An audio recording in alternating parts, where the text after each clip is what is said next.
जोरे. मी आता 4थी शिकते. मी आज तुम्हाला सावित्रीबाई फुले यांच्याविषयी 2-4 शब्द सांगणार आहे. ते तुम्ही शांत चित्ताने ऐकून घ्यावे अशी माझी नम्र विनंती.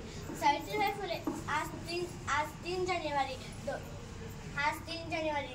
सावित्रीबाई फुले यांचा जन्मदिवस. सावित्रीबाई फुले यांचा जन्म 3 जानेवारी 1831 साली सातारा जिल्ह्यातील न्यायगाव येथे झाला.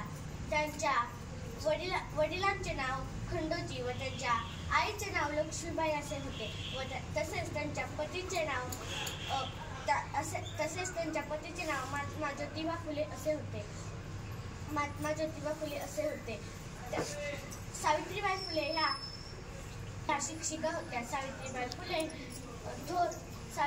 फुले थोर समाजसेविका होत्या. एवढे बोलून मी माझ्या भाषेत संपवते. जय हिंद, जय महाराष्ट्र. नमस्कार, माझे नाव गौरवी संजय भोगे. आज 3 जानेवारी सावित्रीबाई फुले यांचा जन्मदिवस.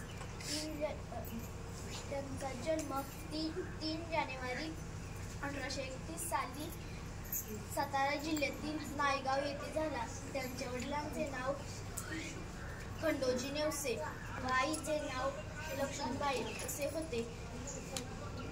त्यांचे 9 वर्ष होते तेव्हा फोन करू आपण आईला. त्यांचा विवाह झाला.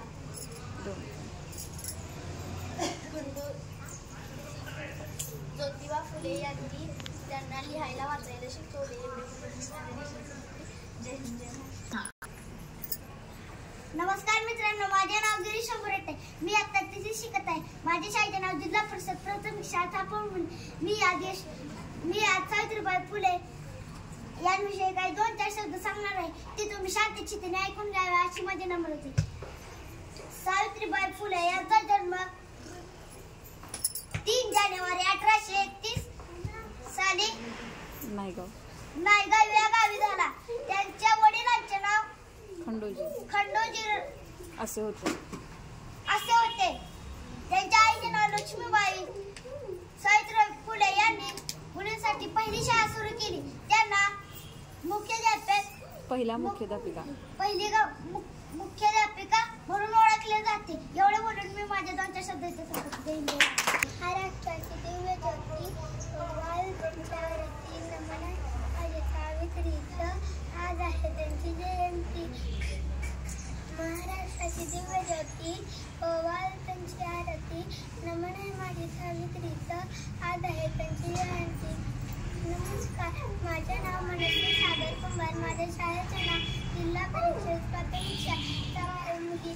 मी आता पहिली शिकते. मी आज तुम्हाला सावित्रीबाई फुले यांच्याबद्दल 2-4 शब्द सांगत आहे. ते तुम्ही तिथे ऐकून घ्या अशी माझी नम्र विनंती. सावित्रीबाई फुले यांचा जन्म 3 जानेवारी 1831 रोजी सातारा जिल्ह्यातील नायगाव या गावी झाला. त्यांच्या वडिलांचे नाव खंडोजी नेवसे पाटील असे होते. त्यांच्या आईचे नाव लक्ष्मीबाई असे होते. त्यांचा विवाह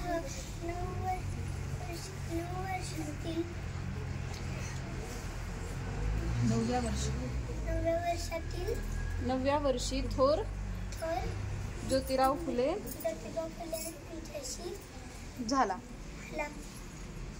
त्यांनी सावित्रीबाई फुले या पहिल्या महिला शिक्षिका होत्या. मी एवढं बोलून माझ्या भाषेत संपवत आहे. जय हिंद, जय महाराष्ट्र.